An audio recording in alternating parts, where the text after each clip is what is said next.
Earlier today, dictator Julius Caesar was brutally assassinated by a group of conspirators led by Brute. Caesar was stabbed 33 times. Then peasants proceeded to bathe in his blood and run throughout the streets proclaiming his death. We're in Rome at the site of the funeral. This is footage from earlier today. Romans and countrymen, hear me for my cause and be silent that you may hear. Believe me for mine honor and have respect to mine honor, that you may believe. And here comes Mark Antony with Caesar's body. With this I depart as I slew my best lover for the good of Rome.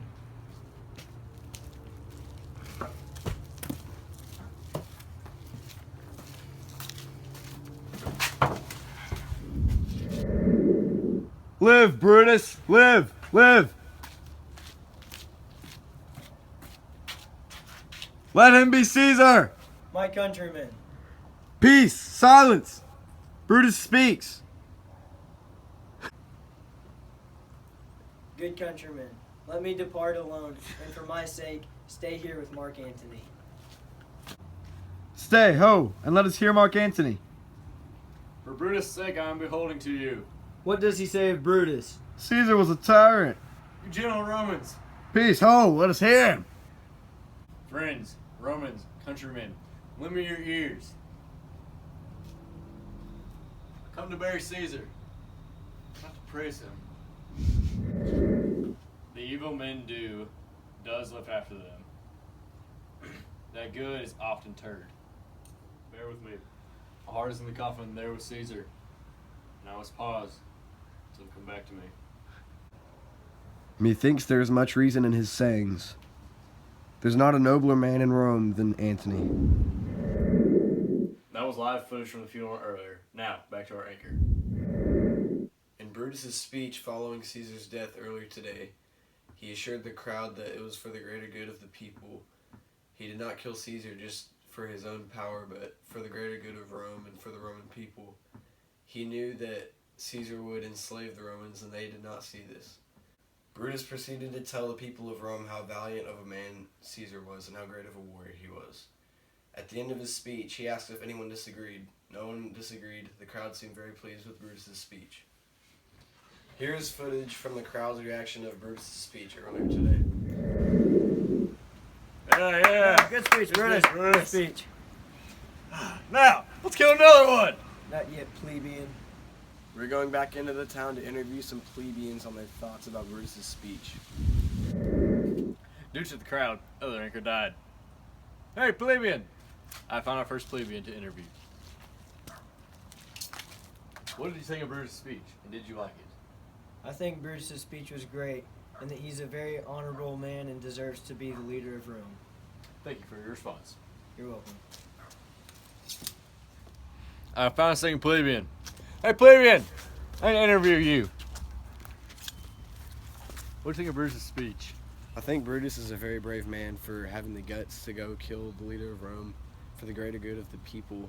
So I think he's a very honorable man and would be a better leader in Caesar's place. That was a good response. Thank you. Brutus said a lot of things that the people liked about him, but he didn't show a lot of good leadership skills, which made some people doubt. But they loved him for his character. Now, I'm going to talk about Mark Antony. Mark Antony was a good man, but give me a second. Oh. Hello?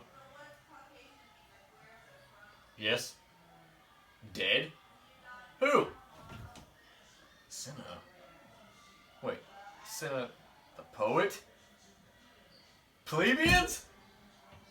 Oh my. Okay, I gotta go. I'm live. Bye. Well, apparently, Cinna the poet has been dragged away by plebeians. I'll show you. We have live footage. I'll show you right now. Are you Cinna the poet? Are you one of the conspirators? Tear in pieces! The conspirator!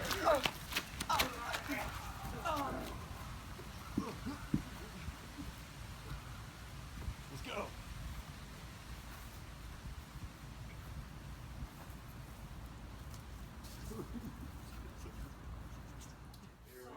Well, Cinna's gone.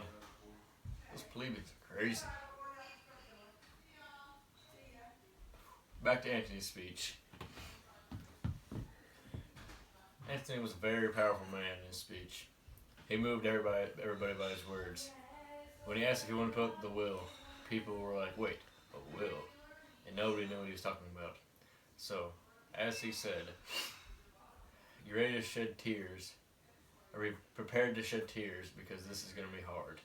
And so as he read Caesar's wills, everybody was touched, and nobody knew that Caesar actually had a kind heart, and then everybody trusted Antony. And so then they said he should be the new leader, and that he should be Caesar over Brutus, and how Brutus fled, and Antony was a man and stayed. Antony's speech is very powerful because he, just by saying one simple fact, he changed the whole emotions of all the crowd and how they thought of Caesar and Antony. And he had no weaknesses, really. And here was how the crowd reacted to Antony's speech. Antony's speech just happened. I'm going to ask if you played as the crowd how it was. How was Antony's speech? Well, I think Antony was telling the truth. And when I heard about the money and the will of Caesar, I just want to know where that's at, because that's what side I'm on. Next, the group predicted that Antony will be a great leader, and that he will do good in the next upcoming years with Rome. We thought Brutus will be an outlaw and will become pretty bad and won't do a lot of good things in his life. Cassius, on the other hand, will get very jealous of Antony and try to kill him, but then realize Antony is a good man and then kill himself. Are you still the punt? You conspirator? No! Not yet! I gotta take 10 pieces! Ugh.